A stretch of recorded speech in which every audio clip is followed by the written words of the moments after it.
فأعوذ بالله من الشيطان الرجيم بسم الله الرحمن الرحيم إنما المؤمنون إخوة فاصلحوا بين أخويكم واتقوا الله لعلكم ترحمون بارك الله لي ولكم في القرآن العظيم ونفعني وإياكم بالآيات وذكر الحكيم أستغفر الله لي ولكم ولسائر المؤمنين استغفروه إنه هو الغفور الرحيم سبحانك لا علم لنا إلا ما علمتنا إنك أنت العليم الحكيم رب اشرح لي صدري ويسر لي أمري واحلل عقدة من لساني يفقهوا قولي رب يسر ولا تعسر وتمم بالخير وبك نستعين يا فتاح يا فتاح يا فتاح صدق الله العظيم وصدق رسوله النبي الكريم الأمين السلام عليكم ورحمة الله وبركاته. So inshallah we'll continue talking about the incident of Karbala, the massacre of Karbala. In our last session we learned how Yazid came into power after the death of Muawiyah radiallahu ta'ala anhu. Now Hussain radiallahu ta'ala anhu was in Medina when Yazid came into power. And the governor of Medina, who was by and large a good person, a polite person, he invited Hussain radiallahu ta'ala anhu to his house and he requested him to give his oath of allegiance to Muawiyah tomorrow publicly in Medina, so there shouldn't be any problem. There shouldn't be any kind of a fitna or rift or conflict among the people of the Ummah. And Hussain radiallahu ta'ala anhu basically refused this idea. But the governor kept insisting, and when Hussain radiallahu ta'ala anhu saw this pressure coming, he said to the governor, look, give me some time, let me think about it and I will get back to you. So this governor let Hussain radiallahu ta'ala anhu go without imposing too much on him, without putting too much pressure on him. Hussain radiallahu ta'ala anhu left his house, he came back to his family. Immediately he told his family that we are leaving Medina right now. And within few hours they left the city of Medina and they made their way to Makkah. Now the reason they moved to Makkah or they fled to Makkah is because Makkah was relatively less under the control of Umayyads. There was a little bit of tension going on between Umayyads and the people of Makkah, and also in Makkah there were supporters of Abdullah bin Zubair radiallahu ta'ala. I told you there were three Sahabas, prominent Sahaba that the entire Ummah was looking at after the death of Muawiyah. The first one was Abdullah bin Umar, and he decided to be apolitical. He decided that he's not going to take part in politics. Abdullah bin Zubair radiallahu ta'ala anhu revolted and he was in Makkah, so his supporters were there as well. So Makkah was relatively less under the control of Umayyads. That's why Hussain radiallahu ta'ala anhu wanted to move to Makkah in order to flee from the stronghold of Umayyads in Medina. When Hussain radiallahu ta'ala anhu fled to Makkah, the news became public that Hussain radiallahu ta'ala anhu had fled and he had refused to give his oath of allegiance to Yazid. Now this news spread to the people of Iraq. And when it came to the people of Kofa, especially these people, they rejoiced because they were waiting for rebellion. The people of Kofa I'm talking about. They were waiting for rebellion. They were never happy with the Umayyads, with the Khilafah of Umayyads. They were never happy with Muawiyah, so they wanted to rebel. So this news came to them that Hussain radiallahu ta'ala anhu had refused to give his oath of allegiance, and this news came to them in the month of Ramadan, 60th Hijrah. I don't know if you remember, Muawiyah radiallahu ta'ala anhu passed away Rajab, 60th Hijrah. Ramadan, 60th Hijrah, they heard the news that Hussain radiallahu ta'ala anhu had refused to give his oath of allegiance to Yazid. And as a result of that, they started sending him letters and delegations one after the other, telling him that you should come to, telling him that, the time is right, come to Kufa, we will stand behind you and we will fight against the forces of Umayyads. And in our books, in our sources, it is mentioned that more than 60 messages came to Hussain radiallahu ta'ala anhu from the people of Kufa on daily basis. On daily. Now remember, this was not the time of information, and it was not the time of technology that we live in. It was not emails. These were rasail, these were letters that were sent from Kufa. And remember, the news came to them that Hussain radiallahu ta'ala anhu had refused to give oath of allegiance. This news spread to them, or these news came to them in Ramadan after 2 months' time. So they started sending him letters and delegations that you should come to. And subhanallah, even the most important tribes in that region, the major tribes in that region, for example the tribe of Kinda, they also sent their representatives, not just the letters, they also sent their representatives telling Hussain radiallahu ta'ala anhu that come over to Kufa, we need you to lead us against the people of Umayyads. And subhanallah, Hussain radiallahu ta'ala anhu, when he was receiving all of these letters, they were sending him not just the promises that we will support you, they were also sending him threats. Threat in the meaning that, they were telling him that we are not going to pray Jummah until you come to Kufa. So the Jummah was a political act in that time. There was an issue of Jummah. The Jummah was a political act because Jummah used to be led by not Mulanas and Imams. In those days, during that time, Jummah used to be led by Khalifa or by the governor of the Khalifa. So if you say that I'm not going to pray Jummah, you are sending a message that I do not consider you a legitimate Khalifa. So they send threats to Hussain radiallahu ta'ala anhu saying that we are not going to pray Jummah until you come to Kufa, meaning that we are really desperate for you, come over to Kufa. They send this message and list upon list of noblemen sign this message that come over to Kufa and we will support you. A little bit of history about Kufa, about the city of Kufa. The city of Kufa is a very important city in our history. It's a very unique and a peculiar place because in 37 Hijrah, if I'm not wrong, in 37 Hijrah, Hussain radiallahu ta'ala anhu, in 37 Hijrah, Hussain radiallahu ta'ala anhu decided to move his Khilafah from Medina to Kufa. And ever since that time, the place of Kufa became a sympathy place for Ahlul Bayt. And it was in Kufa that the political movement of Shi'ani Ali started. Let me say this again. And please, I'm choosing these words very carefully. It was in Kufa that the political movement of Shia began, of Shi'ism began. Initially, it was just a political movement. Initially, it was a political movement. There was no theology involved. There was no aqidah involved. There was no fiqh involved. There was no issue with the Sahaba. It was a political movement. We believe that Ahlul Bayt should be the Khalifa. It was just a political movement. And it is reported that Ali radiallahu ta'ala anhu had a lot of trouble with his own Shi'ani Ali. There are many recorded conversations in our books, expressions of frustrations from Ali radiallahu ta'ala anhu that you guys are not listening to me properly, you're not doing what I'm telling you to do. So there are many akhbar, there are many reports about Ali radiallahu ta'ala anhu himself expressing his frustration with the people of Kufa. Not the Kufa, with Shi'ani Ali, with the people who used to follow him. But anyways, these people of Kufa, like I told you before, when Hassan radiallahu ta'ala anhu resigned and he gave up his Khilafah, willingly, and he allowed Muawiyah to become a Khalifa, the people of Kufa were not happy about it. And they wanted to rebel. And Hassan radiallahu ta'ala anhu somehow calmed them down. But they were still wanting to rebel, and they were still waiting to rebel. So when Hassan radiallahu ta'ala anhu passed away, Hussain radiallahu ta'ala anhu became in charge. They sent him letters that, now you come. Your brother didn't do what we wanted him to do. So now you come and you do it, and we will support you.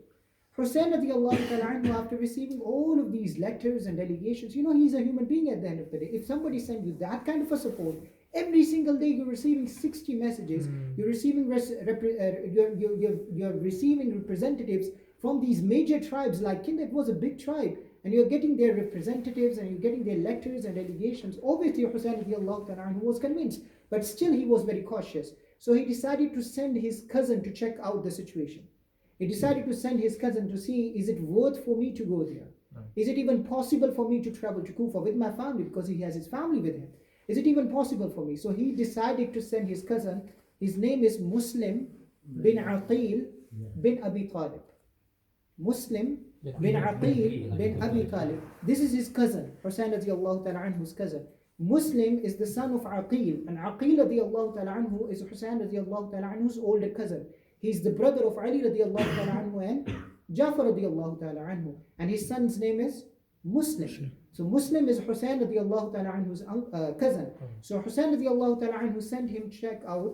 He sent one of Ahlul Bayt. It's important to note. He didn't send any other Sahabi. He sent one of his own blood, one of the Ahlul Bayt. He sent him. And he said, okay, check out that, if Kufa is serious or not, if they're going to support me or not. So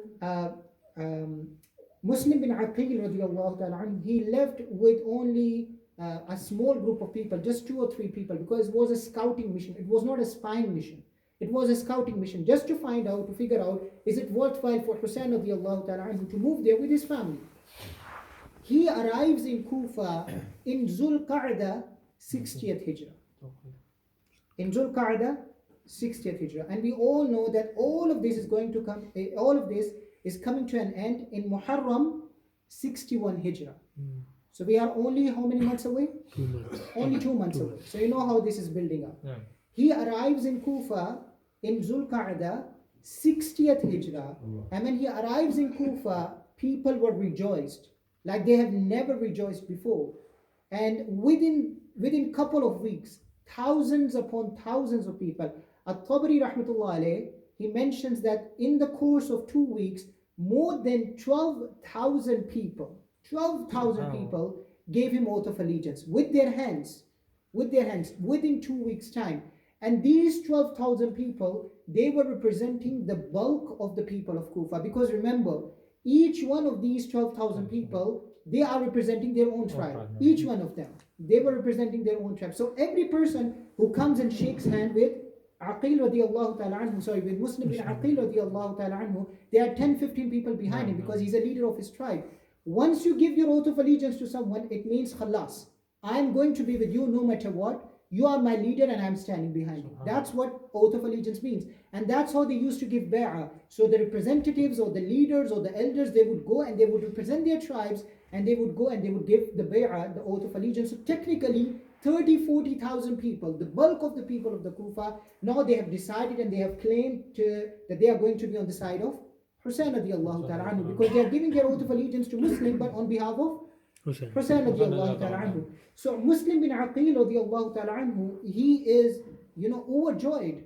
He has never seen that kind of enthusiasm before. So immediately he writes a letter to Hussain radiallahu ta'ala. And now you can sense, when I read his letter, you can sense his excitement.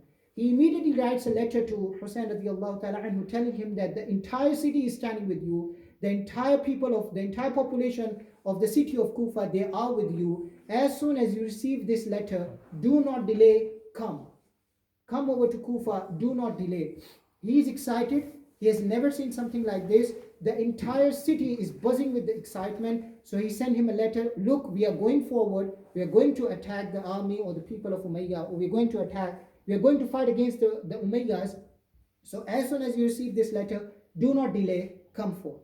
Now what happened to this letter, we will talk about it inshallah in the upcoming sessions. Today, the rest of the time, I want to spend talking about what happened to Muslim bin Aqil radiallahu ta'ala anhu. Again, he wrote this letter sometime in Zulqa'dah 60th Hijrah, towards the end of Zulqa'dah 60th Hijrah. All of this now, the rumors of all of this, obviously you cannot hide it from the people. So the rumor of all of this, eventually it reaches the ears of Yazid in Damascus. Now keep this basic geography in your mind. Yazid is in Damascus. Hussain radiallahu ta'ala anhu and his family is in Makkah. And the followers of Hussain radiallahu ta'ala anhu is in Kufa. So keep this geography because it will come in handy inshallah. So eventually this rumor of the uprising against Yazid, the beginning of the uprising against Yazid, it reaches the ears of Yazid. And the first thing Yazid does is that he sends in the most vicious, the most clever, and the most harsh politician that he knows. He said, get rid of all these mediocres and average people. I need a person who can get the job done. I need that kind of a politician. And this is the person who is not very famous in our early history of Islam. He's an infamous person in our early history of Islam. His name is Ubaidullah bin Ziyad. He's commonly known as Ibn Ziyad. He is the most vicious politician in our history. He was completely loyal to Umayyads at that time. And his only goal in life was to raise high in the ranks of the politics. That was his only goal in life. He would do whatever he can. He got the job done regardless of the cost. Regardless of the cost, he got the job done. Why? Because his aim is to rise in the ranks of the political era of that time. Nobody has respect, by the way. Let me say it as explicitly as I can.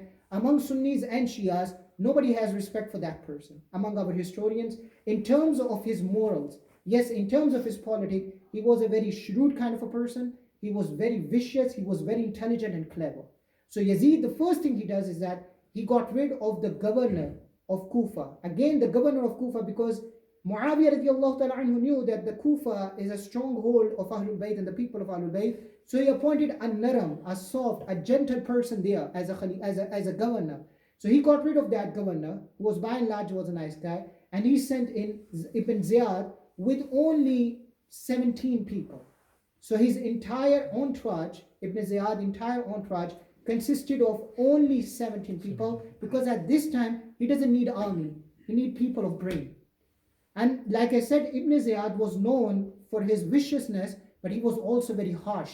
He was also very hot-tempered. And you know why he was very hot-tempered? Because he was very young. He's going to become the Khalifa of what? He's going to become the governor of what? Kufa, the most sensitive place in the entire kingdom of Khilafah. And you know how old is he? He's only 28 years old. Only 28 years old. And you know, subhanAllah, some of you young people are sitting here who are in your teens. You may be thinking that 28, no, it's not that young, but it is young. Believe me, when you get to 28, you will understand and realize it is still young. And when you are young, generally speaking, when you are young, you know, you are hot-tempered, you know, you are very rash, you don't act very wisely and maturely. You are very quick in your temper, in your rage, and your anger. And Yazid, in this young age, is appointing him as the Khalifa of Kufa in that kind of a situation. It's not a normal situation. And no doubt about it, our ulama and our historians, they have unanimously agreed upon it, that this was one of the most dangerous decisions that led to the Karbala, that led to the massacre of Karbala, of appointing someone like him, you know, overzealous young person as a Khalifa of Kufa, as a governor of Kufa. Now he arrived in Kufa, Ibn Ziyad with his people, he arrived in Kufa again in Zulqa'dah, towards the end of Zulqa'dah, in 60th Hijrah. And when he arrived in Kufa, he basically went to the governor of Kufa and he told him, here's your resignation, you can go, I will deal with the people. It is said in our books that when he entered Kufa, he had his turban on his face. He entered Kufa with turban covering his face. And he did it, you know, purposely. And he entered with his 17 people. When people saw him and his entourage, they thought it was Hussain, radiallahu ta'ala anhu. So they began chanting and praising Hussain, radiallahu ta'ala anhu, that Assalamu alaikum, yabna Rasulullah, marhaba, welcome the son of Rasulullah, the son of the messenger of Allah subhanahu wa ta'ala, welcome, you have come to a noble place. He remained quiet, but he immediately understood and realized that the rumors were true. There is some kind of a plot here, things are happening, they are waiting for Hussain, radiallahu ta'ala anhu. He remained quiet, he didn't say anything, until finally one of his entourage, he said to them, be quiet, this is not Hussain, this is your new governor, his name is Ibn Ziyad. And then people realized that something is going to happen now. Their plot is exposed, so something is going to happen. He takes up his residence in the fortress, which used to be the place, the governor office, and he figures out what is he going to do first.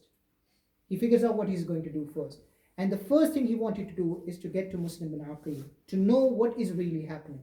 But how can he figure in this huge city of Kufa, where there are 40, 50, 60,000 people live, how can he get to Muslim bin Aqil? He never saw Muslim bin Aqil.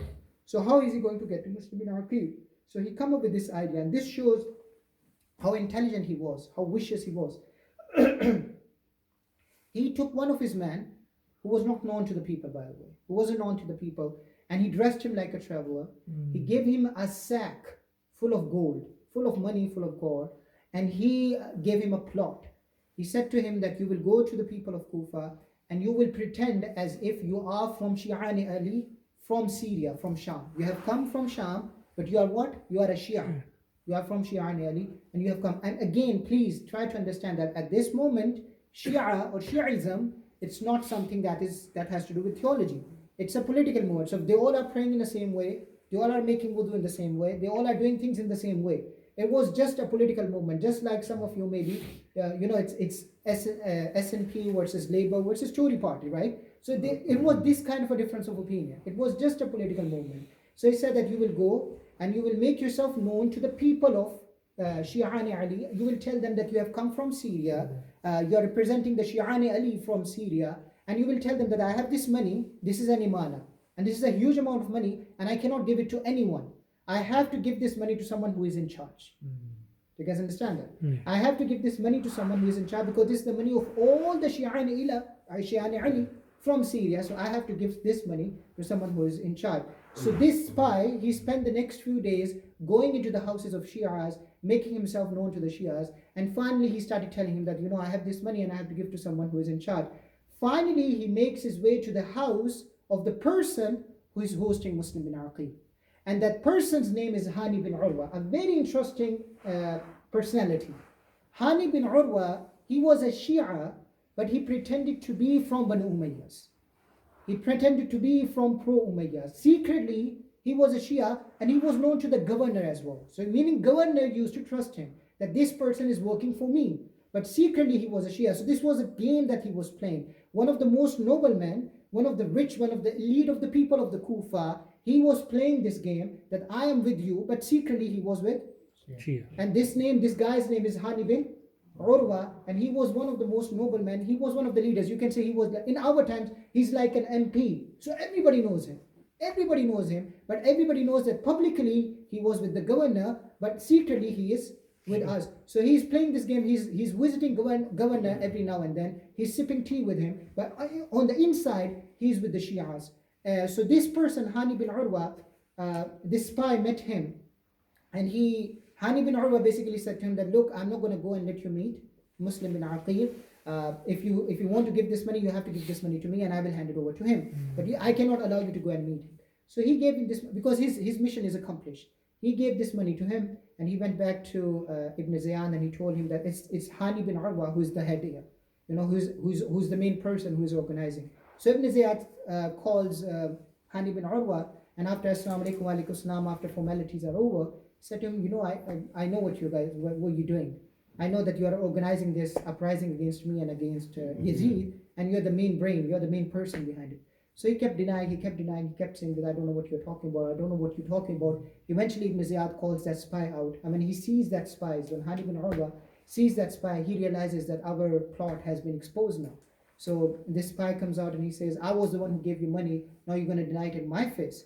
So he realizes that the plot has been exposed, and Ibn Ziyad takes the spear and he causes Hani bin Urwa to bleed. He tortured him, he beat him up, because in his eyes he's a traitor, because he thinks that he's one of the noblemen, and on the outside he was supporting us, but on the inside he was backstabbing us all this time. So he beat him up, he tortured him. When the news of him being tortured and him being traumatized by Ibn Ziyad, when it became public, the tribesmen of Hani bin Urwa, they came to the fortress of Ibn Ziyad, and they basically said to him, give us back our leader, otherwise we're going to rebel against you. And Ibn Ziyad was an intelligent person, so he calmed him down, he negotiated with them. He said, look, I'm not going to harm your leader, I don't want to harm your leader, I just want to know where Muslim bin Aqil. As soon as he tells me where Muslim bin Aqil, I will let him go. So I don't want to harm. So they left. In the meanwhile, Muslim bin Aqil now realizes, by the way, this is the last part inshallah, but then we are done. Muslim bin Aqil realizes that my scheme or my plot has been exposed. So he sent a secret code to his followers.